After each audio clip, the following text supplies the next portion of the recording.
ঝাঁসিতে গিয়ে আমাদের মেন যেটা দেখার ইচ্ছে ছিল সেটা হচ্ছে ঝাঁসি ফোর্ট, যার প্রত্যেকটা কোণায় ছড়িয়ে রয়েছে এক অসামান্য নারীর বীরত্বের কাহিনী, রানী লক্ষ্মীবাঈয়ের সাহসিকতার কাহিনী।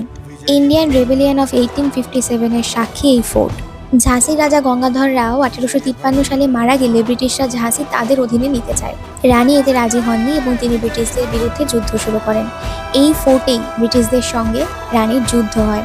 কথিত আছে ব্রিটিশদের হাত থেকে বাঁচার জন্য রানী তার দত্তক পুত্র দামোদর রাওকে পিঠে নিয়ে ঘোড়ায় চড়ে এই দুর্গেরই প্রাচীর থেকে লাফ দেন এবং কালপিতে চলে যান। আর এটা সত্যি রানী লক্ষ্মীবাঈয়ের পক্ষেই সম্ভব, এত উঁচু থেকে এত সাহস নিয়ে ঝাঁপ দেওয়া।